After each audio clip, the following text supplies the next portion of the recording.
हाँ तो friends, first of all welcome back to my channel. So यार, कल के जो निफ्टी के हमने लेवल्स डिस्कस किए थे उसके बारे में थोड़ा डिस्कस करेंगे, ठीक है। और जो निफ्टी और मतलब निफ्टी और अपने सेंसेक्स के बारे में एक्सपायरी वगैरह की डिस्कस करना था वो भी करेंगे, ठीक है। तो सबसे पहले निफ्टी की बात हो जाए। सो यहाँ पे निफ्टी के यहाँ पे एक रजिस्टेंस दिख रहा है अपने को, ठीक है। यहाँ पे कंसोलिडेट कर रहा था निफ्टी। हमारी आशा थी कि आज थोड़ा सा ब्रेकआउट दे सकता है। यहाँ पे जो सेलर्स हैं वो ट्रैप हो सकते हैं, ट्रैप नहीं बेसिकली उनके स्टॉप लॉस हिट हो सकते हैं, ठीक है। बट मार्केट ने ऐसा कुछ नहीं किया। यहाँ पे देखोगे तो इसको मैं क्लियर कर देता हूँ। सो आपको समझ में तो आएगी, होगा कोई ख़ास इतना था नहीं कोई मार्केट का भी, क्योंकि देखोगे साइडवेज ट्रेंड में है। तो यहाँ पे हम एक ब्रेकआउट की उम्मीद कर रहे थे। सो अभी भी एक उम्मीद है कहीं ना कहीं यहाँ से एक ब्रेकआउट आ सकता है, ठीक है। नीचे की अभी इतनी उम्मीद नहीं है हमें, ऊपर का ही एक कहीं ना कहीं अपना व्यू जो है बेसिकली ऊपर का ही है, ठीक है। सो एक छोटे स्टॉप लॉस के साथ ऊपर की ट्रेड मिला तो बहुत अच्छा रहेगा। रेस चांस हमारा यही है, ऑल टाइम हाई हो सकता है, नया ऑल टाइम हाई देखने को मिल जाए, पर इसका ब्रेकआउट आना ज़रूरी है यार, समझ रहे हो ना। और ये कम से कम 500-600 पॉइंट्स है, तो 2 दिन लग सकते हैं अगर जेन्युइन ब्रेकआउट आ जाता है सही सा, ठीक है। सो आशा करते हैं ऐसा होए। बट देखोगे तो मैं इसको हटा देता हूँ यार, ये ट्रेंड लाइन वगैरह को। यहाँ देखो अपना कुछ इस टाइप का प्लान था वैसे कल, ठीक है। सो यहाँ से रिजेक्शन लेके जाता, बट कुल मिला के देखोगे तो यहाँ पे 5 मिनट में चलते हैं, कुल मिला के साइड में ही बंद हो गया। सो यहाँ पे अगर मैं एक दिखाऊँ आपको, यहाँ देखो ये कुछ खास मूव तो था नहीं, 100 पॉइंट्स भी नहीं आया कुल मिला के, तो बिल्कुल साइडवेज साइलेंट हो गया निफ्टी बेसिकली आप कह सकते हो। यहाँ हमारा जैसा प्लान था वैसा कुछ हुआ नहीं। सो कोई नहीं, मार्केट तो अपने हिसाब से ही चलेगा। सो यहाँ पे हमारा पूरा जो निफ्टी है एक कंसोलिडेशन जोन में बंद हो गया है। देखोगे हमारा यहाँ पे कहीं ना कहीं एक हमने रेजिस्टेंस बनाया था, ठीक है। यहाँ पे सेलर्स बैठे होंगे बहुत सारे, समझ रहे हो ना। सो यहाँ पे इन सबके stop loss available, but market एक कंसोलिडेशन एरिया में बंद है, तो स्टॉप लॉस एक जगह अवेलेबल नहीं है, दोनों तरफ अवेलेबल है, ऊपर भी और नीचे भी। सो यहाँ पे अगर हम 30 सेकंड हो गया, ये तो करेगा नहीं एक्सेप्ट। 1 मिनट ज़रा इसे रिफ़्रेश हो जाने दो। अगर मैं इसे करूँ 1 मिनट, हाँ। सो 1 मिनट में आ गया ये, ठीक है। सो यहाँ पे अगर देखोगे पूरा मार्केट एक रेंज में बंद है, ठीक है, बेसिकली साइडवेज ट्रेंड। यहाँ अगर मैं एक रेजिस्टेंस बनाऊँ तो यहाँ पे कितने सेलर्स बैठे हुए हैं। अगर इसका ब्रेकआउट आ जाता है तो सेम वही होएगा जो अभी हमने डिस्कस किया है 30 मिनट में, ठीक है, समझ रहे हो ना। तो 5 मिनट में एक बार देख लेते हैं चल के। तो यार यहाँ पे कुछ दिख रहा नहीं वैसे, पर जब भी एक आशा करते हैं ऊपर की तरफ मार्केट निकल सकता है, ठीक है, क्योंकि एक रेजिस्टेंस के पास आके मार्केट कंसोलिडेट कर रहा है, समझ रहे हो ना। सो उसी की थोड़ा अब जैसे मैं इसमें एक, चलो इसे हटाओ, एक कंसोलिडेट एरिया बनाता हूँ, ठीक है। रेजिस्टेंस कुछ नहीं है, मार्केट एक ही रेंज में घूम रहा है, ना हाई निकाला ना लो निकाला।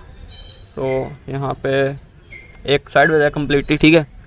यहाँ पे अगर हम लेना चाहें तो इसके ब्रेकआउट या ब्रेकडाउन पे ही लेंगे, ठीक है। टारगेट अच्छे मिल सकते हैं, ठीक है। कंसोलिडेशन के बाद मार्केट जिधर भी मूव करता है तेज़ी से मूव करता है, चाहे ऊपर चाहे नीचे, समझ रहे हो ना। नीचे के टारगेट कहाँ दिख रहे हैं, नीचे के यहाँ कहीं, ये जो है ना, ये सारा ये नीचे के टारगेट साफ साफ जो दिख रहे हैं, और ऊपर का भाई एक ही है, ऑल टाइम हाई। सो चलते हैं बैंक निफ्टी पे। बैंक निफ्टी लेवल्स आ नहीं रहे कल वाले, चलो कोई नहीं, 1 मिनट ज़रा रिफ़्रेश हो जाने दो। चलो हम अपना ही बना लेते हैं यार, क्यों टाइम पास करें इसमें। नहीं आ रहा है, चलो कोई नहीं।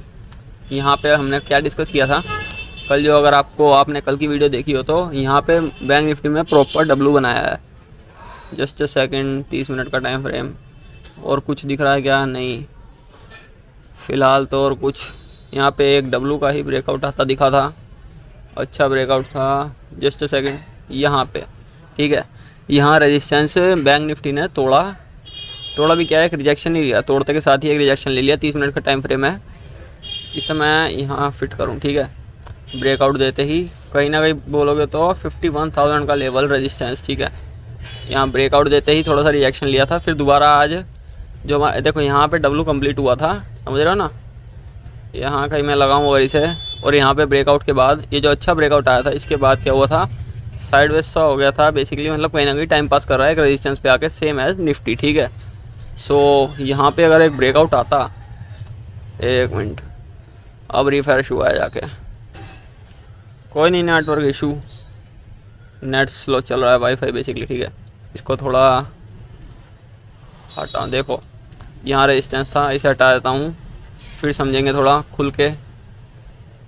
इसे भी हटाता हूँ, ये भी हटो। देखो यहाँ पे हमारा क्या था, ये भी हटा, ये भी हटा, ये भी, ये भी, ये भी, ये भी, ये भी, ये भी, चलो क्लियर हो गया। सो यहाँ पे अपना क्या प्लान था, देखोगे तो यहाँ पे एक रेजिस्टेंस था, डब्लू बना, डब्लू बनते के साथ ही यहाँ पे मार्केट ने पूरा एक डब्लू का टारगेट दे दिया बेसिकली, ओवरनाइट में कह लो चाहे जैसे भी। फिर इसके बाद क्या हुआ, बैंक निफ्टी यहाँ पे कंसोलिडेट कर रहा है, एक रेजिस्टेंस से पहले कंसोलिडेट क्या दिखाता है, मार्केट ऊपर निकलने की तैयारी कर रहा है, मतलब उसको बेसिकली ब्रेक करने की तैयारी कर रहा है, चाहे सपोर्ट हो या रेजिस्टेंस हो, ठीक है। टाइम पास कर रहा है, रेजिस्टेंस के पास आके कंसोलिडेट कर रहा है बेसिकली। हो सकता है कि यहाँ से निकलना चालू करे ऊपर, यहाँ एक ट्रेंड लाइन अगर हम बनाएं तो जल्दी आपको एक एंट्री मिल सकती है, बट रिस्क भी उस हिसाब से रहेगा ना भाई, समझ रहे हो ना। यहाँ देखोगे रेजिस्टेंस कितना तगड़ा है, कितना मार्केट में सेलिंग भी अच्छी आई है यहाँ से। सो हो सकता है यहाँ पे ऐसा हो जाए, बट मैं ऐसा चाहूँगा नहीं। टारगेट यहाँ तक के हो सकते हैं, स्टॉप लॉस छोटा रखना है आपको बस। कुल मिला के यही है जो है, कुल मिला के इधर ही घूमती है हमारी जो ट्रेडिंग घूमती है, जो हमारे रूल्स फॉलो करोगे तो भाई स्टॉप लॉस छोटा रखो है बेसिकली, एक ऐसा सेटअप ढूंढो, समझ रहे हो ना। सो चलते हैं सेंसेक्स। तो सेंसेक्स ने यहाँ पे क्या किया है, देखो हमारा जो प्लान था कहीं ना कहीं उस पर ही कहीं ना कहीं सेंसेक्स घूमता हुआ दिखा। 30 मिनट का टाइम फ्रेम है, तो इतनी जल्दी तो भाई नहीं होगा कवर। जो आप सोचो कि हमने जो बनाया है एक दिन में ही चला जाए, बहुत रेयर केस होएगा, ठीक है। सो यहाँ पे हमारा जो प्लान था ऊपर का ही था, सी साइड का, और सेंसेक्स ने किया तो कुछ वैसा ही है। यहाँ हम देख लेते हैं वर्क कैसे किया है। यहाँ हमारा कुछ प्लान था, यहाँ पे साइडवेज हो रहा था, यहाँ से या तो ट्रेंड लाइन तोड़ता रिजेक्शन ले, ठीक है, ट्रेंड लाइन तोड़ के रिजेक्शन ले, हमारा ये प्लान था। सो सेंसेक्स ने किया ही कुछ ऐसा, मार्केट ओपनिंग के टाइम ही सेंसेक्स जो है डायरेक्ट यहाँ पे आया और ऊपर आया 200-250 पॉइंट्स। कुछ खास अच्छे तो नहीं है सेंसेक्स के हिसाब से, बट ठीक है यार, जैसा जो मिला एक्सेप्ट है। बाकी मिली तो होगी ट्रेड यार, और एक बार नहीं 2 बार, जस्ट अ सेकंड, 1 मिनट के टाइम फ्रेम में ट्रेड हमें मिल सकती थी कि नहीं मिल सकती थी, वो भी थोड़ा सा देख लेते हैं। मैं आपको दिखा देता हूँ क्या ये पॉसिबल थी ट्रेड। ये ट्रेंड लाइन टूटी, समझ रहे हो ना, ये ट्रेंड लाइन टूटी, फिर यहाँ पे जो मूव तो था, चलो यही मूव है जो आया था। देखोगे यहाँ पे हुआ क्या, कितना मूव आया, 167, कुछ खास तो नहीं यार, चलो ठीक है। एक छोटे से स्टॉप लॉस के साथ अगर मिल जाता सही था। ये को निकाला मार्केट, इस सपोर्ट को निकाला, यहाँ पे सेलर सेंटर हुए होंगे, इनके स्टॉप लॉस खाने मार्केट का कहाँ आता, समझ रहे हो ना, मार्केट को कहाँ तक आना था। अपना टारगेट फर्स्ट कहाँ होता, टारगेट फर्स्ट एटलीस्ट ये, ठीक है, समझ रहे हो ना। फिर उससे ऊपर ही थोड़ा सा गया, बाकी ठीक था ये। अगर यहाँ पे अगर आप ले सकते थे ट्रेड, अगर आपको मिलती तो, समझ रहे हो ना। सो यहाँ पे अपनी एक अच्छी ट्रेड बन सकती थी। चलते हैं 30 मिनट पे। देखो सेंसेक्स वैसे हम खाली एक्सपायरी पे ही थोड़ा एनालाइज करते हैं, बाकी सेंसेक्स वगैरह एनालाइज नहीं करते। निफ्टी बैंक निफ्टी करते हैं हम सारा एनालाइज। सो एक्सपायरी के इंडाइस को ज़रूर हम एनालाइज करते हैं, पर निफ्टी बैंक निफ्टी करना पड़ता है यार, मेजर इंडाइस में, ठीक है, समझ रहे हो ना। सो यहाँ पे भी एक था कुछ, एक रिजेक्शन तो बना था। ये ट्रेंड लाइन काफ़ी स्ट्रॉन्ग दिख रही है, यहाँ एक रेजिस्टेंस भी है। सो हो सकता है यहाँ से दोबारा एक बार मार्केट क्या करे, उठे। सो ठीक है, वेट करेंगे इसका। बाकी मिड कैप के लिए वीडियो अलग से आएगी, क्योंकि मिड कैप की मंडे को एक्सपायरी है। सो ठीक है, that is for this video.